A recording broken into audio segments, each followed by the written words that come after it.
Hello, hello, hello, hello! Magandang buhay po sa ating lahat. Good morning, good afternoon, good evening. This is me, Marcel Penay, Lola Yang, house plant lover. Today's video guys, ang pag-uusapan natin itong aking tanim na African spear plant or cylindrical snake plant. Ayan, a variety of snake plant. Look at guys, may mga flowers na siya.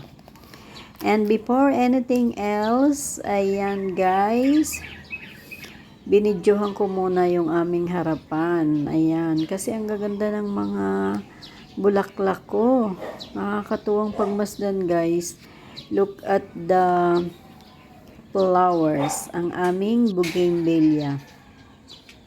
And this side naman guys, itong aming bougainvillea sa terrace namin. Ayan. O, iba't ibang color ng flowers. Ayan guys, look at the snake plant. Ayan, namumulaklak na. Ayan, namumulaklak pala yung ganitong klase ng halaman. African spear plant, a variety of snake plant. Sobrang bango guys ng kanyang flowers. Ayan white ang kanyang flowers. Ayan, tiny. And super bango guys. Ayan, nakakatuwa. Sabi ko, napansin ko, namumulaklak din pala yung ganitong klaseng halaman. Ayan, kasi ito, matagal na rin ito guys sa amin eh.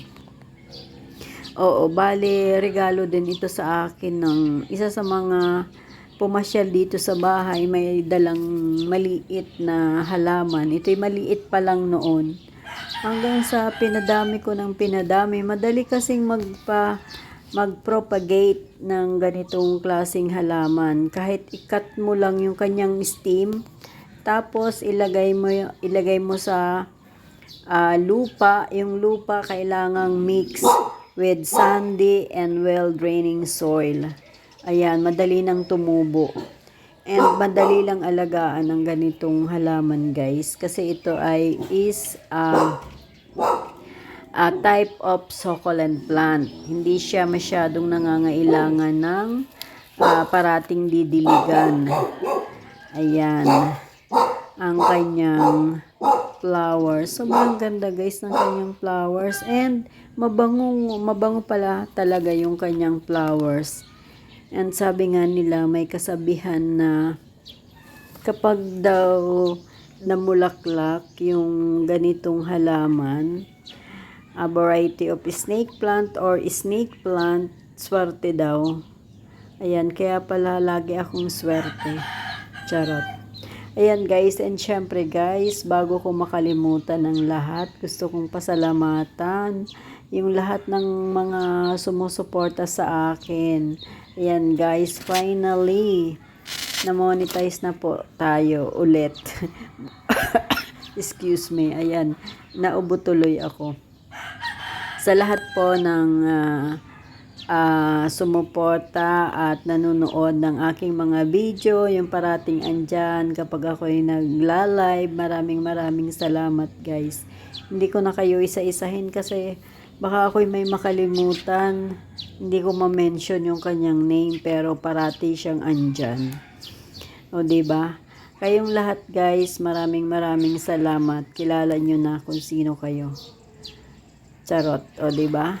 Ayan guys, look at guys. Ayan, ang lupa niyan guys ay mixing ng buhangin at well-draining soil. Ayan, tingnan nyo naman guys yung kanyang flowers oh. Ayan oh. Sobrang ganda at sobrang bango. Ayan, pwede nang gawing pabango. Ilagay sa wallet at talaga namang mangangamoy ka sa sobrang bango ng flowers ng African spear plant. Ayan. African spear plant care bright and direct light, commonly known as the cylindrical snake plant. It is a succulent house plant that consists of spear-like pointy tip, gray-green, softly striped leaves. O, ayan guys. Napansin nyo yon? Ang aming munting tahanan talaga parang gubat na. Napakadaming halaman ko guys. Kasi madali lang mag-propagate ng mga halaman. Ayan. Grow best in hot dry climates with sandy well-draining soil. This plant can tolerate low light conditions but proper full sunlight. Ayan guys. So tingnan nyo naman guys yung kanyang flowers. Oh. Ayan, bale dalawang nasa pasuko yung namulaklak na ito guys. Ito yung nasa terrace at ito naman guys yung nadun sa aming harapan. Ayan, oh, tingnan nyo guys, oh. Madali lang mag-propagate niyan guys. Ito, bale anak niya na nitong nadun sa aming harapan.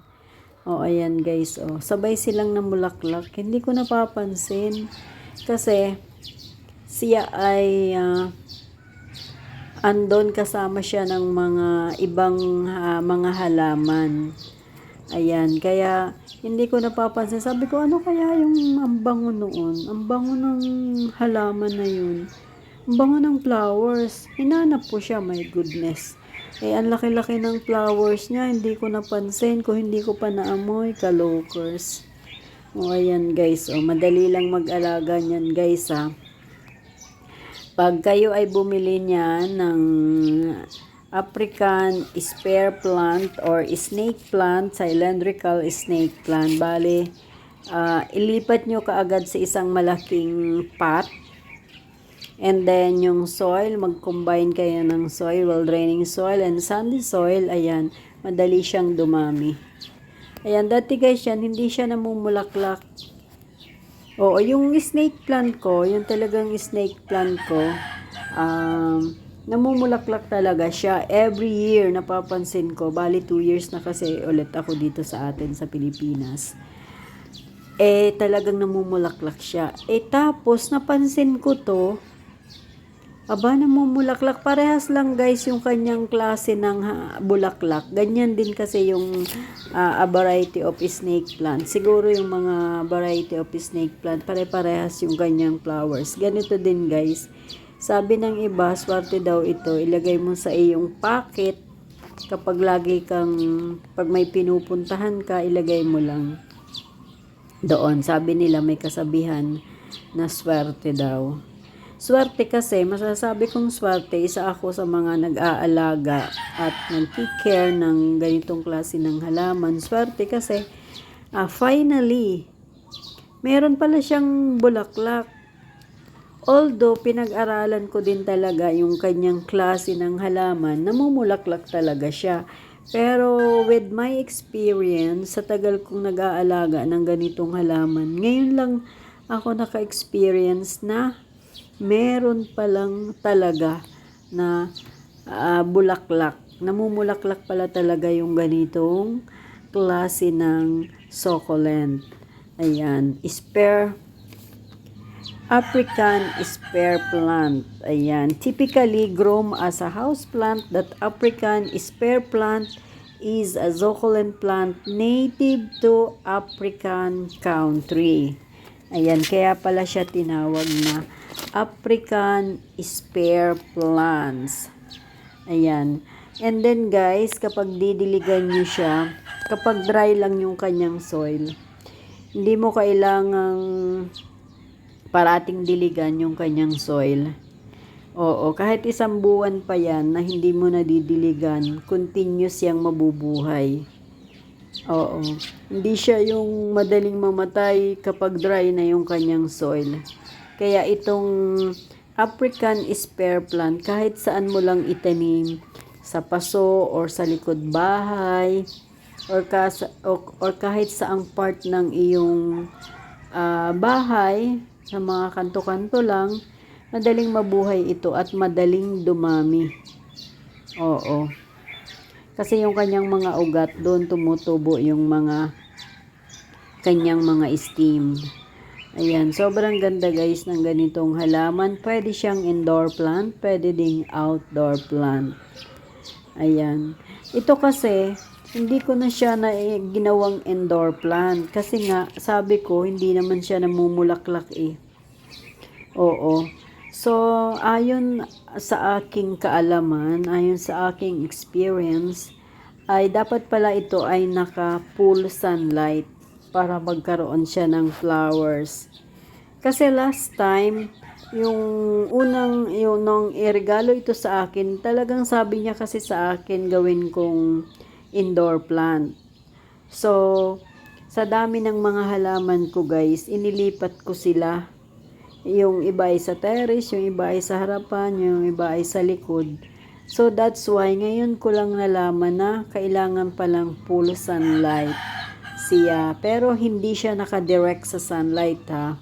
Kasi kapag nakadirect sa sunlight siya, ayan o, nagiging brown yung kanyang stem. Oh, ayan o. Nag-propagate guys ako diyan, kaya may cutting yung kanyang stem. Oh, thank you so much guys for watching. Don't forget to like, share, and comment. Bye-bye for now. Ayan guys, sana meron kayong natutunan sa aking munting video for today. Ayan, medyo maingay yung aking mga aso dun sa labas. Thanks for watching guys. This is me, Lola Yang, Houseplant